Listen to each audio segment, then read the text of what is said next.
This summer, the first intake of 21st Century Science GCSE students will be taking their final exams. We visited Settle College in Yorkshire, St Paul's Girls' School in Hammersmith, and Preston Manor High School in Wembley to find out what the students and teachers think about the courses.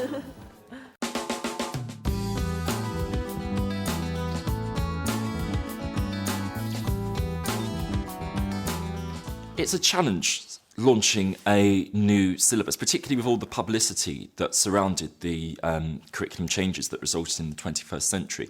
I think what's interesting is that slowly the students have come round to the way of thinking. Actually, I used to find science boring because I knew it would be the same thing over and over again, doing the same thing. Didn't want to come to class, but now I want to come to class because I feel like if I don't go, I'll miss out more.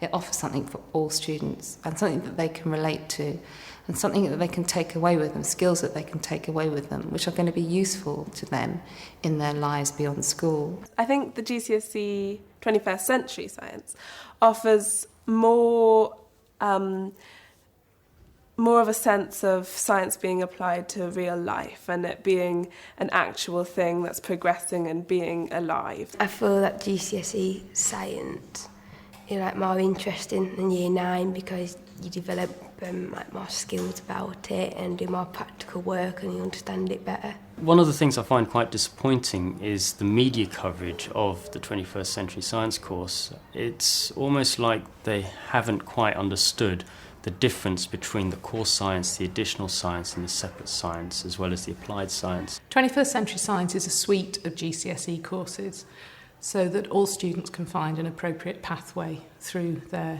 Key Stage 4 years. The core course, GCSE Science, develops students' scientific literacy. All students take this course. What we're really trying to do with the core science course is teach pupils to think as either informed scientists or as informed members of the public. The suspected link between the MMR vaccine and autism, I think that's relevant to everyone because, it's something that's important for everyone and it's not just a theoretical concept, whereas things like mitosis and meiosis, which we learnt in additional science, that's really interesting on a scientific basis, but for my later life, I don't really see myself going, oh wow, meiosis, that's great. When we were looking at P3 about radiation, there was a relation to Chernobyl where the disaster happens, which is actually something that happened in real life and we can relate to that when we try to think about it. A very annoying time when I was trying to get contact lenses and the woman told me there was a risk that I could get an infection, but she couldn't tell me any numbers, so I couldn't know how high the risk was. And she kept saying, well, there's a risk that there is. And I thought, if any she's taken the 20th Century Science course, maybe she'd be able to tell me a bit better than that. When we are bombarded in the media by various different articles, which are not written by scientists, you do need to be quite savvy to know, is this something which I should be concerned about? And I think the 21st Century Science does that in a very successful way. I've definitely noticed some things that on the news I've noticed are quite biased or haven't got all the facts in because I've learnt it from my science lessons another way. And that has been really interesting to realise that the news isn't necessarily always correct and there are other sides to the story. We're doing about Herceptin at the moment for their first Ideas for Science exam coming up. And when it's been in the press, you've been able to understand it a lot more. We should gradually increase the amount of renewable sources that we use. Another element of the course is the case study, a report which weighs up evidence about a scientific question. My case study is on DNA evidence and whether it's reliable enough to convict criminals or not. Where did you get your sources from? At first I used books to find out information about DNA and the science facts behind it. And then after that I used websites and search engines to find other information on it. My case study was, should we use embryonic stem cells in research? And I did this because it's in the media at the moment and it's a controversial subject. Did you spend more time researching or writing? More time researching because there was so much information and only some of it was useful. The way we will live our lives in the future. The case study is part of students' assessment for GCSE Science. Students also take examinations. short objective papers at regular intervals during the course, and a paper with free response questions at the end. The objective papers have not worked as well as the rest of the assessment process. The examinations, to be perfectly honest, I feel are a little bit of a letdown. I've really enjoyed teaching the course. I think it's been received really well. I think that the students have really benefited, not just their science education, but their broader scientific literacy education. And I feel that some of the objective papers maybe don't give the students quite enough opportunity to demonstrate what they know. I found it didn't leave much space to write long answers, so it didn't really reward you for learning much. The awarding body, OCR, are looking to change the structure of those module tests to include free response. And that feedback from teachers is vital to ensure that we can make sure the courses are meeting the needs of students. Additional Science is a course for students who are interested in the more abstract concepts of science and wish to develop their understanding of key science explanations. It provides a progression route to A-level science courses. Within the Additional Science section, we get into some very interesting, very sophisticated concepts that we explain. So, for example, within one of the modules, C4, we actually explain why it is that flame tests happen, why you see a flame colour when you heat certain compounds in the Bunsen flame. Now, we've done that before at GCSE, but we've never actually explained the science behind it. I think that there's a much greater emphasis in the additional science of understanding the processes involved in the science, not just around it.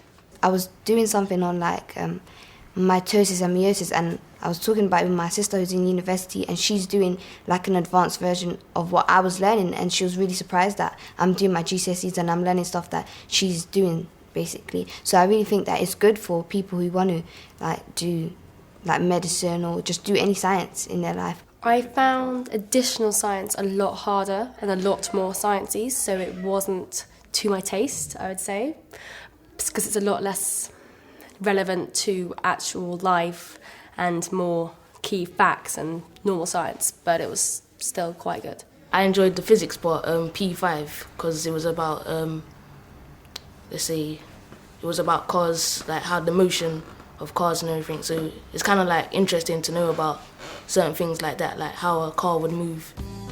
During the Additional Science course, students continue to develop their practical research skills and complete their own investigation about a scientific question. 48. Allows you to do your own work and benefit from that. Without having a teacher to guide you, you have to be able to put all the skills you've used into that. Rather than doing acid-base reactions just by doing simple test tube reactions, we do proper quantitative work. We do titrations, we use burettes, we use pipettes, the sort of thing that would never be normally picked up until in year 12, in year 13, at advanced level. They can do all sorts of extraordinary things. So I've had students who've wanted to know what's the best chocolate to buy in the summer because it's the one that's going to have the highest melting point, and how do you set about measuring the melting point of chocolate? So they've got all kinds of problems in designing the apparatus to do it, and then how reliable is the data that they collect. So they're working, they're building on the ideas that we've taught them about how real science works, but they're getting some hands-on experience of doing it for themselves. This course has better prepared people to go on to A-level. I think we will see, I'm really sure that we will see this when we start teaching these students A-level. Additional Applied Science develops practical and scientific ability in preparation for careers in technical fields such as healthcare and communications. The students have enjoyed completing the coursework, especially when it came to the standard procedures. It was strange because when you came into a classroom, you'd actually see them all focused on the actual task at hand, which is sometimes, very difficult to try and maintain in a classroom. It's more skill related. It kind of relates to you more like a career choice. Science, I like it, yeah, but I don't really like doing writing stuff because it bores me. It's like it seems repetitive. But when you do this one, it's more like, what's it called? Practical work. They get such a lot out of it. I mean, practically they get a lot out of it in terms of doing a lot of practical science and becoming actually quite skillful scientists in terms of bench science, The other thing that I think they really get out of it is the work-related reports. So they actually find out about somebody's job and how science relates to that job. Mine was on sports therapist, We got to talk to the school nurse and ask her questions and stuff. The forensic one that we done, like we had one of the forensic people come in and she showed us bones of like real people. That was like very interesting because like you don't see someone that's dead and you actually see their real bones. And she said she showed us the skull and said the guy's head was called Jimmy or Joan or something like that. It was interesting. I was like, wow, Jimmy's here. Yeah. Next year we're starting AS Applied Science, and that in itself is a measure of the success of the GCSE Applied Science. There's a lot of students that want to take part in this course, and so much so that we've got a waiting list. The majority of students preparing for A-level sciences take the GCSE Science and additional science courses. Some schools offer a separate sciences route, leading to qualifications in GCSE Biology, Chemistry and Physics. At Preston Manor, the students that really benefit from separate science are the mainly G&T cohorts, so the gifted and talented students that really enjoy taking on the academic challenges of a subject. I enjoyed the biology course as a whole because I'm really interested in sport and how things work, and especially in B7 we do a lot on like joints and movements and stuff like that, so that was interesting for me because it helps me personally because that's also linked into another course that I'm doing. The separate science course in general is like it gives you a head start in A-level because the 7s they cover like some content within A-level, like for example bond enthalpies and titration and stuff, the calculations. So I think that will give you a head start when you go to A-level. Well, we don't take the exams in each of the separate sciences, so the girls don't end up with GCSE Biology, Chemistry and Physics, but obviously they're all taught as separate sciences by their own teachers, and we use rather than using the core science and the additional science textbooks, we use Chemistry, Biology and Physics. So really what we try and do is we try to have the best of both worlds without having to do the whole of the content. So what's next for our 21st century science graduates? There's a whole group of people who didn't really see themselves as scientists, who are thinking about doing and will do an A-level equivalent course in science. After doing year 10 and year 11, I definitely want to do chemistry and biology in my A-levels. I'm hoping to do chemistry and biology with maths and then an English, and then hopefully go into university and be able to study a science there. The field of engineering kind of fascinates me, so maybe picking physics might help me on my way to doing engineering as a career. I want to be a pilot as a career, and I know you need physics to do a degree in aviation, so yeah. I think one of the great successes of this new syllabus is even those students who don't want to go on to do AS and A2 or further study still have had a very positive experience of science. I'm not especially hoping to use science in my career because I'm not taking any science A-levels.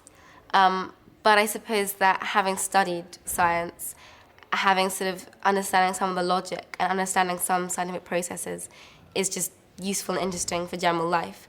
When I leave school I want to do an apprenticeship with an electrician, and hopefully all the work which I've done in science and with electricals, testing out power packs and that will come in handy.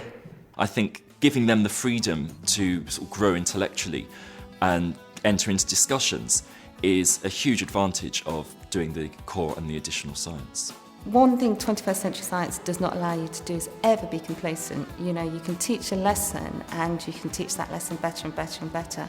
And that's really motivating, quite exciting as well. It has been the best thing that I've done in 18 years teaching. And the best thing about it of all is that I am, since we started teaching 21st century science, I haven't had a single kid tell me or ask me, why do I have to know this? You know, why do I have to do this science? Because it's just obvious to them why they're doing it.